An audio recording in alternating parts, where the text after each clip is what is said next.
Pemirsa, kembali bangsa Indonesia menangis meratapi kepergian seorang ibu, orang tua kita dan tokoh pendidik anak-anak nasional Sandia Suryono atau Bukasur.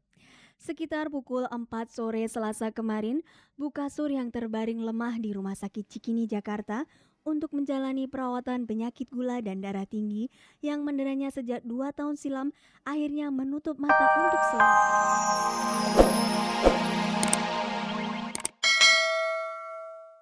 Selamat sore pemirsa, jumpa lagi dalam tayangan paling bergengsi, Cek dan Dicek. Inilah tayangan infotainment yang akan mengajak Anda melihat sisi menarik kehidupan selebriti di tanah air. Sore ini Anda masih bisa mengikuti kuis Oke Cek dan Dicek dengan menjawab pertanyaan pada periode kali ini. Siapakah nama presenter Cek dan Dicek yang tayang pada hari Sabtu? Langsung saja hubungi nomor telepon 0809 100 8080. Siapa tahu Anda termasuk 5 pemirsa yang beruntung yang masing-masing akan mendapatkan 1 buah handphone dan 3 pemirsa yang beruntung yang mendapatkan masing-masing 1 buah pesawat televisi ukuran 14 inch. Nah pemirsa, tetaplah bersama saya Fani Rahmasari dalam rentang waktu 30 menit ke depan untuk menyaksikan berbagai informasi selebriti dalam sajian khas Cek dan Dicek. Sekarang kita simak dulu kilasan tayangannya. Sejumlah artis tua ternyata masih sanggup bekerja ekstra. Apa kiat mereka dapat melakukan semua aktivitasnya yang masih padat itu? 2 hari sebelum meninggal dunia, tokoh pendidikan anak nasional Ibu Kasur masih sempat berbicara kepada tim Cek dan Dicek di perjamuan pernikahan Guru Soekarno Putra dan Sabina. Kini Ibu Kasur telah meninggalkan kita semua. Simak berita ini bersama sejumlah berita lain yang berhasil dihimpun oleh tim Cek dan Dicek. Patrio Group, Project Pop, dan Teater Gandrik terpilih menjadi nominator Generasi Biang 2002. Bagaimana cerita ketiga grup entertainment ini tentang terpilihnya mereka? Christina memang tengah menikmati popularitas. Seiring itu, ia juga tidak berhenti diterpa isu tidak sedap. Seperti apa sosok artis yang diisukan dekat dengan Abdul Latif yang mantan kekasih Desi Ratnasari ini? Usia tua ternyata tidak menyurutkan sejumlah artis gaek untuk tetap menekuni karir. Meskipun umur mereka sudah melewati kepala 5, tapi dalam hal semangat tidak kalah dengan yang muda. Bahkan dalam lawatan ke luar negeri mereka masih sanggup tampil non-stop setiap hari. Bagaimanakah para artis tua ini menjaga staminanya? Kita simak saja cerita mereka berikut ini.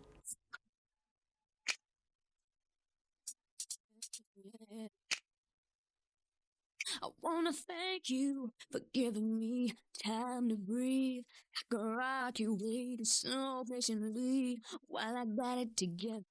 Pemirsa, ibarat pepatah tua-tua keladi makin tua makin jadi, begitulah beberapa artis gaek kita melakukan aktivitasnya sebagai pekerja seni, semakin tua masih tetap berkarya. Usia boleh jadi di atas kepala 5. Soal semangat kerja, para artis gaek kita seperti Titiek Puspa, Eli Kasim, dan Ernie Johan ternyata tidak kalah dengan artis-artis yang usianya jauh lebih muda.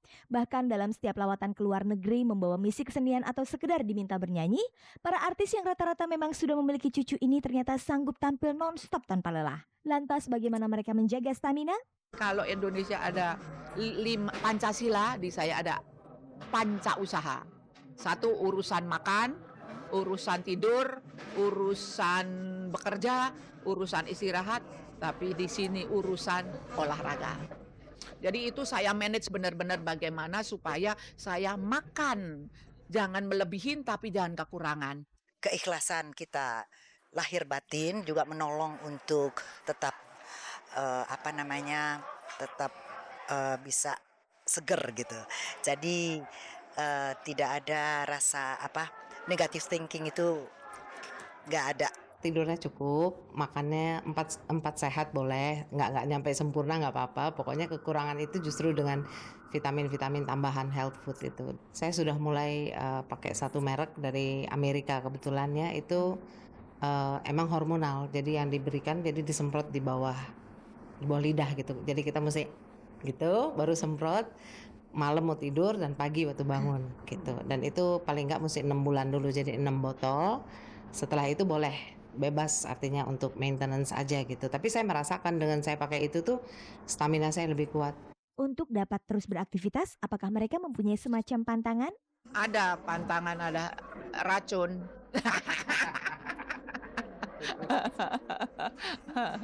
Ya, saya makan yang memang baik untuk badan ya. Jadi ada ya air putih, sayur, buah.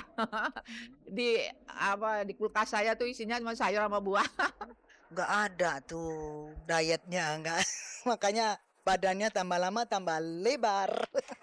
Alhamdulillah leher saya tuh selalu kompromi sama saya. Cuman yang nggak kompromi nih bagian mah saya. Saya kalau telat makan masuk angin gitu. Selama mereka menjalankan aktivitasnya itu, apakah mereka pernah mengalami peristiwa yang berkenaan dengan masalah kesehatan? Baru kena flu. Tapi insya Allah kalau kita banyak makan buah dan sayur, flu tuh akan jarang datang. Alhamdulillah nggak ada, belum ya. Lantas bagaimana dengan program olahraga mereka? Jarang, boleh dikatakan tuh nggak pernah olahraga. Ya olahraganya kebetulan kamar saya itu di atas ya, jadi turun naik tangga itu ya merupakan olahraga gitu ya. Saya olahraganya yang pasti. Ya kalau hotel namanya saya ini bukan room service ya, housekeeping gitu. Saya paling hobi deh Mbak, kerjain semua sendiri. Dari kecil dilatih orang tua, jadi biar ada pembantu tetap kerjain sendiri. Jadi saya yang rutin tiap hari 2 kamar mandi itu kerjaan saya, bukan kerjaan pembantu. Jadi saya mesti ngerjain sendiri supaya saya keringat saya keluar. Satu saya juga ada fast track untuk jalan di tempat, satu sepeda di tempat. Tapi ya kadang-kadang sih saya nggak begitu disiplin ya olahraganya, tapi yang pasti tiap hari saya pasti keringatan.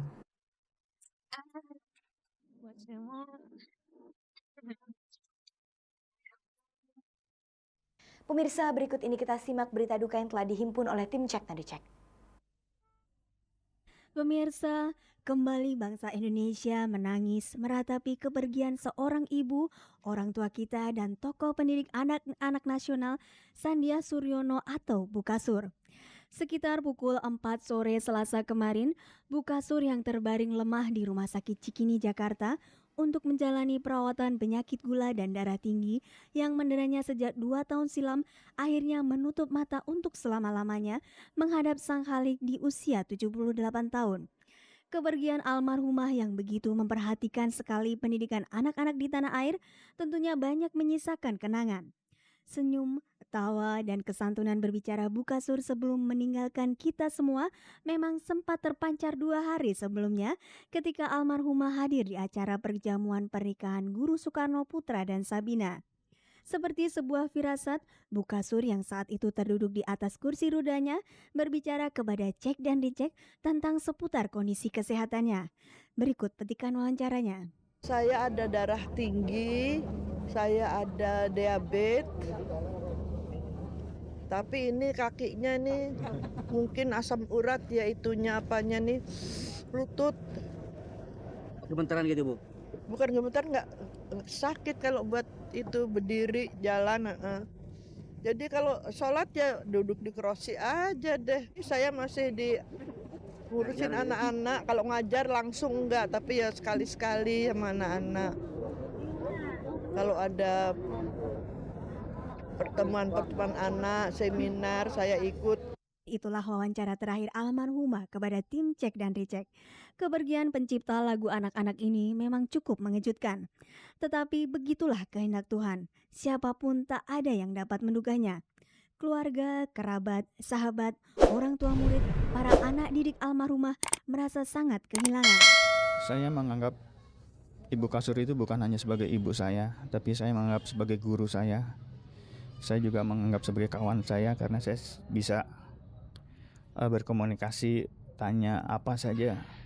Ya, saya merasa betul-betul terpukul dan kehilangan sekali karena saya melihat beliau adalah salah seorang tokoh bersama dengan Pak Kasur ya, yang sangat langka, pejuang yang bergerak di dunia anak-anak dengan sangat konsisten, dengan sangat profesional, dengan sangat kreatif, dengan pengabdiannya sepenuh hati. Dan mungkin pada kesempatan ini tidak berlebihan kalau saya mengusulkan kepada Presiden Republik Indonesia untuk berkenan menganugerahkan gelar pahlawan nasional kepada kedua beliau ini, Pak Kasur dan Bu Kasur. Ini terakhir dia ketemu sama Bu Kasur. Semoga Bu Kasur dijaga oleh Allah yang ya, terima kasih banget sama Allah.